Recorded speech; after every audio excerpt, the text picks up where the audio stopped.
Hey y'all, how you doing?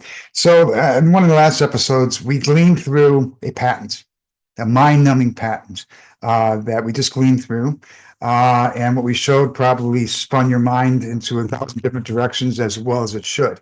The question though is, where does this thing daylight? Now, these are all schemes that are perpetuated and conjured up within these patents, right? But where did all these things daylight? Where can we see where these things daylight into not so much a tangible medium, but where they daylight to where we can look at them on the other side? And I'm going to show you. And that is, let me share my screen here with you. One of the places that daylights is through this, the W8BEN, the IRS form. Okay. And this has to do with creating a foreign entity, a foreign individual. And there's different forms. There's the W9, W8BN, W8ECI, IMY, and blah, blah, blah, so on and so forth.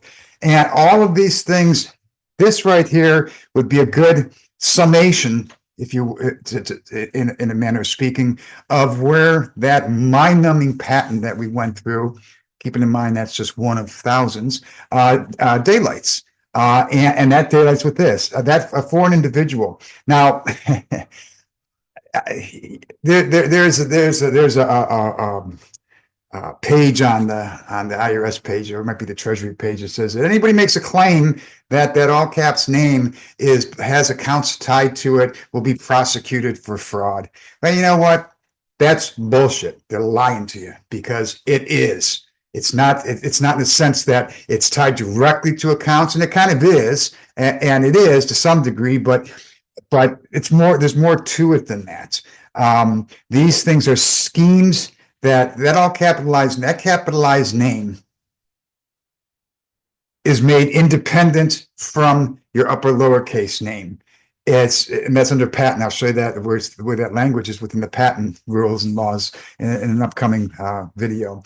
But that all capitalized name, that's been alienated from us. It's a foreign entity. Why? Because we've been thrown into commerce and trade.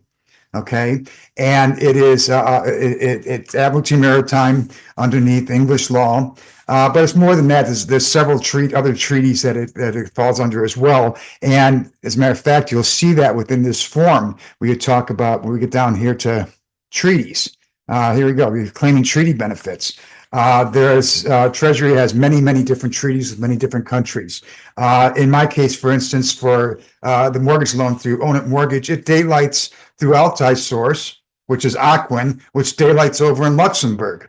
Well, and what I mean by daylights is where they've taken me over into Luxembourg for that particular aspect of that so-called real property transaction. And there's a treaty with Treasury that is with Luxembourg, as there are with England and all these other nations. Okay, so that's the one thing. The second thing, though, is all the things that are created by the mind-numbing patent that we gleaned through. Okay, you've got a simple trust, you've got a tax-exempt organization, you got private foundations, you got disregarded entity, and it is a disregarded entity. If something's disregarded from something from an origin point, it's made independent from it, is it not? Or it's alienated from it, is it not? And that's what's going on here. So it's the language of art that we need to become familiar with, more so than the legalese. The legalese of civil law, you're going to get lost in all that stuff because the formation of everything is not on the civil law side, it's on the patent law side. Okay, that's where everything is originated. That's where all these schemes are conjured. And then what happens is then the codes and statutes are put to those schemes in civil law. But I digress. Going through this form again, corporation. That capitalized name of ours is not a corporation. I stress again, it is NOT, not a corporation. It is incorporated to and into the corporation's partnerships, when we talk of England, of others. Okay. Now, here's some other things here on this form that is created. These are all the things. See all these things here? All these things here are schemes that have been created by that mind-numbing patent that we gleaned through. So these are where these things daylight. Okay. And so this is a very important form. And we'll talk more about this form as we go on through these videos. But these are something, you know, if you saw my previous video and were just absolutely just blown away by that patent that we gleaned and kind of, you know, feel defeated by that, don't feel defeated by that, because this is where this thing's daylight. We do have avenues to claim ourselves back.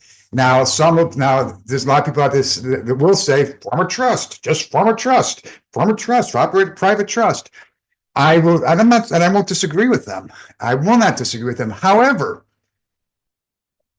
you can't really operate a trust as a secured party creditor in today's atmosphere unless you have knowledge of patents and trademarks, because that's where everything originates from and everything spreads out there from. But anyhow, this is a quick little just overview of where that patent that we went through the other day, or one of those patents, daylights. So don't feel defeated if you saw that video and you thought, holy shit, what's going on here? I can't follow this patent. It's too complex for me. Don't think that way. Okay. We're just getting started here. Thank you very much for joining me. I hope you join me again. Please share, subscribe to the page, and if you can donate, that'd be fantastic. I will be back for more shortly. Thank you. Have a good day.